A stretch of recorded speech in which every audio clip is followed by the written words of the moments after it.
Welcome to April and Debbie Dish the Truth on Weight Loss, where we share the raw, real, and sometimes messy truth about our weight loss journeys. I am Debbie, a weight loss coach who lost 100 pounds and have been living in maintenance for 4 years. And I'm April, a weight loss coach, currently down 75 pounds and continuing my weight loss journey. Together, we'll explore the ups, downs, and everything in between, showing you that lasting weight loss is possible no matter where you are on your path. Yes, and this week we're talking about choosing your own adventure in weight loss. So before Debbie and I got on the podcast for today, I had talked about these books I used to read when I was a little girl. And they were called Choose Your Own Adventure. So if you've never heard of them, you can Google them. I actually looked it up. They still sell them online on Amazon. But essentially, you're reading this book and say you're in a cave and there's an entrance to the left and an entrance to the right. And it will say, like, turn to page 47 if you want to go left and turn to page 50 if you want to go right, or however it was. But that's essentially was the concept, right? And it was just constantly these choices that you were making through this journey. And it really made me think about our weight loss journeys in our choices of the decisions we make and the thoughts we have, right? And it brings us back to thought work, where what we've talked about before, and the power of what we choose to think and what we choose to let it mean for ourselves. So when we think, especially when we're struggling, right? When we think the scale's up and we start to think, um, I'm never going to do this. I'm a failure. This is never going to work. I'm always meant to be overweight. Whatever you say to yourself, I have many things. I'm sure Debbie has her own list of things, Oh, I but do. whether they're true or not, right? So the scale's gone up. That's true. That's a fact. But what I think about that after I that so essentially I associated it to the book. Like, okay, the scale is up. I can turn to page 50 and choose to think to move on with my day and make a plan for my day and feel good about my day and take time to do art and take time to talk to my husband and watch TV or talk to a friend. Or I can choose to turn to page 60 and be grumpy and think about how the scale's not moving and I'm not doing a good job and I don't do art because I don't deserve to do art because I'm still not losing weight. You get the point, right? Yeah. So there's a choice to be made. Whether the fact is a negative fact to you or not, you can choose to embrace that negativity, or you can choose to move forward in your life and say, there's more than that. And if I'm unhappy with where the scale is at, what can I do for myself today to move it forward? And it doesn't mean it has to be a perfect day. It means if you know you haven't been drinking your water, today I'm going to focus on hitting my water goal. That's my focus, right? And you move forward with that. Yeah. And that's the adventure for the day. Yeah. It's a water park day. I'm gonna have water, right? And And I think if when we're all listening to you talk about that, and for those of you who are watching and April talking about that, you can see the joy and the excitement in it talking about the journey. So it doesn't like weight loss. I'm not telling you it's going to be fun, but the more of an adventure that you make it and the more it feels good in your body to talk about the choices that you are making, the more you're going to want to do it. So, like April is saying and showing in her talking without even probably realizing that she was doing it, like you see the excitement of getting to choose your own adventure or turning to page 60 where you're just going to be grumpy. Like we can hear the tone when we talk about ourselves and what we're doing and which tone, which adventure feels better. Like there are so many things other than the scale that tell us whether we like what we are doing to show up for ourselves. So if we are like, you don't like gluten, or not, you don't like gluten. Gluten doesn't like your I body. love gluten. Gluten You doesn't love love me. gluten. Gluten doesn't work well with your body, right? But so you could be womp that I can't have that, or you're choosing your next adventure. How can I live my life eating the things I love, but also will support my body too, right? And like, how did I want to lose my weight that felt good to me? And on the days that I was overeating. Okay, I could continue on that adventure of overeating and everything that comes along with that. Or I could just say, you know what, that one's done. Now I'm going to change and we're going to try this out for a little bit. Yeah, and you must have been in my head about the gluten because as you were talking, I make notes so I don't forget what I need to say or want to say. And I wrote down, I can't have dot dot dot, I choose to dot dot dot. That when with my specifically with my gluten, not being able to eat gluten and other dietary things that I've learned that don't feel good in my body and that I choose not to eat anymore because you're right, it's an absolute choice.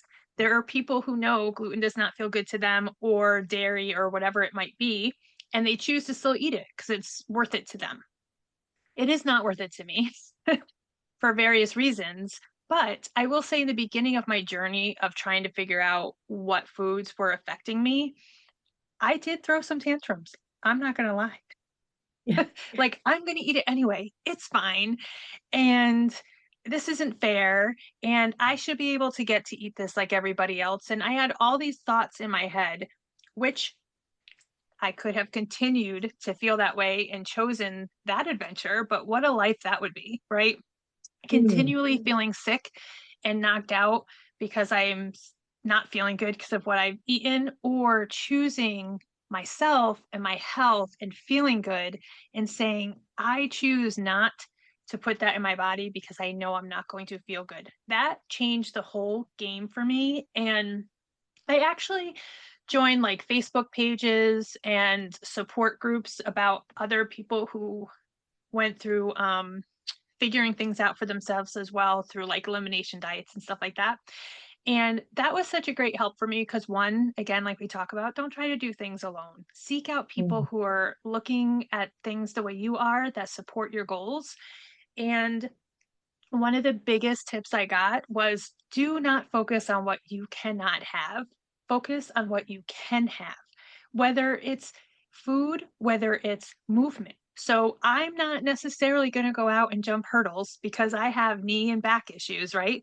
But I can walk and I enjoy walking. I love being outside, listening to the birds, wind, all the stuff. I love that stuff. So I really enjoy walking and I'm grateful I can still walk. So I could focus and feeling crappy about the things I physically am not up to doing, or I can choose to feel good about the things I can do, right?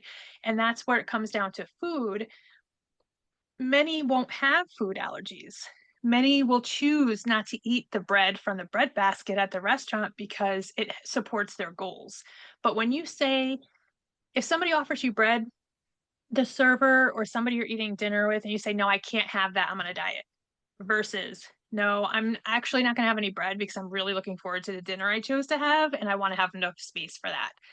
Which sounds and feels more empowering and better, right? When you say I can't have something, you're immediately, it's just a negative feeling inside. But when you're like, no, I'm choosing not to have that, saving room for my meal or the dessert if you whatever you're choosing to have. But I can't have versus I choose to is really, really an empowering thing to change your thought process about your journey. 100% because I mean, I can't, it's restricting. That's what you can't, you can't, you can't. And Yeah. I also think, and I am saying this from a personal point of view, that being honest with ourselves, like I'm gonna just keep on this adventure because I like it and it feels good and it's what I've always done. And we think that that adventure is somehow working. I think looking at what we're doing with an honesty and an understanding of like we may not be ready to be done with the adventure. We may still want to do it, but we also want the next adventure more. We got to be ready to be willing to close that chapter. And I don't know if I've mentioned this before, but Kevin had mentioned a book reference like not everything makes, or not everyone, or not everything makes it to the end of the book. And we don't need to hold on to the adventures and the chapters that aren't serving us. And I am a big ice cream person. I didn't even tell you this, April. I am a big ice cream person. Like I like to eat a pint of ice cream every night. My body doesn't always love it. And April, one of the things I admire, and you know this about that I admire about you, is how well you are in tune with your body and what affects your body. And I have finally been willing to embrace the fact that ice cream does not work for my body. And when I would get sick after eating ice cream, I would just attribute it to something else, anything else. And this week I had lights, camera, action, Ben and Jerry's best ice cream ever, but I ate the pint and I got tummy issues. And I finally, after all this time, was willing to say, you know what, you can't deny it anymore. This is the ice cream. And how many more pints of ice cream do you need to eat to be willing to acknowledge that it does not work in your body? And admitting that to myself felt so much better than saying you cannot have ice cream because you can't. No, I am choosing not to have ice cream because what happens after isn't worth the ice cream. And you know what? This week I haven't wanted ice cream. It's hasn't even crossed my mind because it has now, like you do, like you have learned, like it doesn't work in my body, so I'm making different choices. And right now, sweet habanero crackers with blueberries. It sounds weird, but you get the sweet and the heat, and it's so good. Yeah. And it I feels think that's Yeah, and I think that's great that you found so that's the other thing too, if anybody who is dealing with things that don't feel good in their body or cause stomach upset,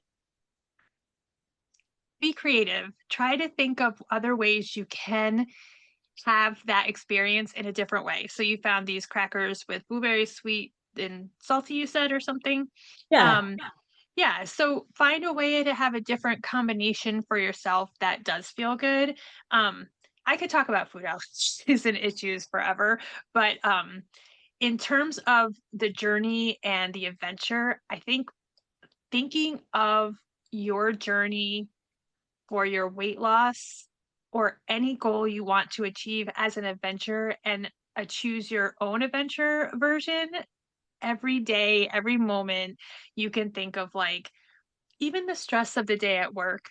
If you're stressed at work, just think to yourself, okay, I'm going to choose my own adventure here.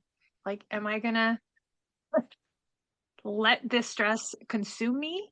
Because really, the stress is coming from within. The stress is not necessarily the work itself, right? Because the Mhm. work is going to be there. It's what we are thinking about it that's making it stressful. And that's something that was really powerful that I learned through my coaching program and experience with life coaching because I would get so worked up and so stressed and I would need to have a snack to deal or crunchy because or whatever it was. And then it was like, okay, so say everybody's coming at me and asking me for something at one time, and I'm now feeling stressed out.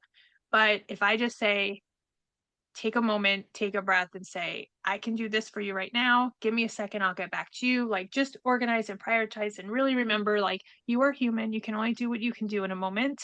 And there are pressures from jobs. I'm not saying there aren't because you have your boss that might put pressure on you to have certain thing done at a certain time. But what we tell ourselves about that is what makes it stressful, right? I can't finish it. That's not enough time. This isn't fair. These are the thoughts that make us feel stressed, not necessarily that the boss said, hey, I need this 20-page report done by 2 p.m. today. Like, okay, thanks. Yeah. That, Right. But you're going to do it because it's your job and you want to keep your job, right? Because you want to keep your salary. So adding the stress of these thoughts of I can't complete it in that much time, this is unfair, this boss is being unreasonable, those are the thoughts that are natural and they're going to come, but choosing to essentially, like I said before, like just don't invite them to dinner. Like, okay, I heard you, but you're not invited. You get to go home now, right? And I'm just sitting here doing my stuff. Or sometimes take a break. So one thing about work that I've done, because I'm always drinking the water, I always need to go to the bathroom. So just take a break, just go to the bathroom, breathe for a second, and then go back out and realize that I get to choose how my body is responding and I can make it feel better about it, or I can get worked up in my head. Or like Debbie and I have talked about before, write it down. You're upset at somebody for asking you for an unreasonable expectation, write it down because probably won't change. If you can talk to your boss about the expectation, that's great too. But writing it down can just kind of purge it, right? Yeah. And that can be a way to choose for yourself. Like, okay, I'm going to write this out, say what I got to say. And most offices have a shredder. So I have been known to write something down and just shred it. Oh, I love that. I would never even thought of like using the shredder at work. I mean, that's such it. Then you Yes. don't have to worry about a thing. It just goes in there and Yes, that because sometimes what I have to say is not the nicest. right. So it doesn't make it to the let it go jar. It makes Yeah. it to the shredder. But at least wherever it ends up, it gets it out of your head. So you Yes. can just, and I think that also, we also tend to put more pressure on ourselves than Mhm. others might be, because I will tell you, sitting at work, doing a transaction for a customer, like I am all stressed. Like Mhm. I'm thinking how I would be feeling if I were sitting where the customer, oh, I want to be out of this bank. I want to be out. I want to be out. And so I will often be like, thank you for your patience. And they're like, we're on Havasu time. We're on river time. And I think like I'm putting more pressure on myself Mhm. than the pressure I am supposing or putting that I have everybody else putting on me. Like I am being so unfair to myself by mounting pressure I think they're giving me, and they're not even pressured. They're just hanging out waiting for things to be done. So I think also taking the time to figure out whether we're putting undue pressure on ourselves because we're being too hard on ourselves. And then just try to take that pressure off a little bit. It's not easy to do, especially like April talked about, all these habits that we've been doing for so many years. But in the next set, maybe that is your next adventure, learning to take the pressure off a little bit. That's the chapter I'm working on now. People are patient, and I can be patient with myself too. Right? Like, whatever you decide to name your next chapter, like, how Yeah. will it move you forward? I love that you said that too, because it's something that in my job just recently, I was feeling stressed out and overwhelmed because of what I was thinking about what was going on. My coworker had called out sick, and my boss just kept coming and asking me for things that I felt could wait. And I was getting irritated. So at one point, my boss came and asked me for some information that I didn't have that would have taken time that didn't necessarily pertain to that day's work. So I did look at them and I said, do you mind if I do that next week when my coworker's back and I have more time? And they said, yeah, absolutely. Like, remember, there's the power of asking the question. And Yes. that could be the venture that you choose. Maybe you are not that person. I was not always that person who would feel confident enough to ask a question like that. But that, if you're not, that's something I really invite you to work on. And it's not necessarily that you would ask that question every time, but there are times that it's an appropriate question to ask. And if you really know inside, like, this is not something I need to focus on right now, can I respectfully and professionally ask this person if I can wait until a time that I know I have time? Like, they might not, what I realize is that other person is not necessarily understanding your day. They might not. You work in two different situations, right? Let's say one's a manager and one's the associate. They're not seeing your day as their day. They're seeing their day and they know they need this information and they're knowing that you can handle that for them. So without you advocating for yourself and choosing the adventure to speak up and say, hey, I want to get this for you, but can I do this tomorrow or whatever time that you need? And if they turn around and say, no, I really need that now, then you know, okay, I'm going to drop this for this amount of time and do this. But if they say, oh, yeah, that's no problem, now you're automatically back to like, cool, I'm good again because you spoke up for yourself. And that's a big adventure that I have kept choosing for myself and advocating for my own well-being in terms of work specific, because I would always take it on and just say, okay, okay, yeah, yeah, yeah, and then sit at my desk and grumble and be frustrated. And if they, like I said, if they say no, they need it now, at least you know the priority that has moved up to the top, right? Right, and how empowering for you to, I mean, first off, in this chapter, you had bravery, right? Because that's not an easy question to ask, as especially in a job situation. And but if you hadn't have asked the question, how different your day would have been, right? Like you would have had all that stress, like, oh, I got to get this done. How can I do this? And you know, one simple question, no matter how hard it is to ask, changed so much for you and for your manager, right? Like it Yeah. it was a conversation that just gave you so much freedom in your day that you wouldn't have had if you didn't ask the question. I think that's awesome. Yeah. Yeah, thanks. It's taken a long time to Mm. get there, and I can't say that I'm not telling everybody go into your job and question your bosses all the time. Like that's not necessarily the situation that I'm saying, but hopefully you get the message of like pick and choose.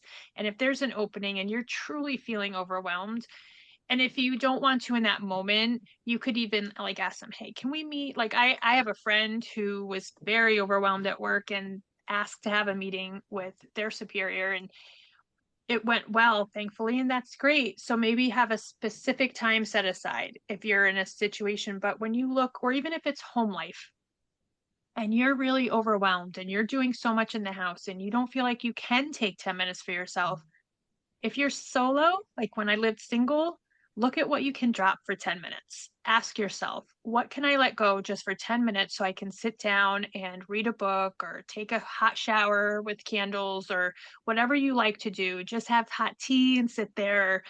Or if you do have a partner or a roommate, ask them, hey, I know you don't normally do the laundry. Do you mind doing the laundry this week? Or whatever it might be. Really think about how you can gift yourself some time back, Mm. because, or empowering somebody else to help you, because the notion that you should be the one to do everything for everybody is never beneficial to you.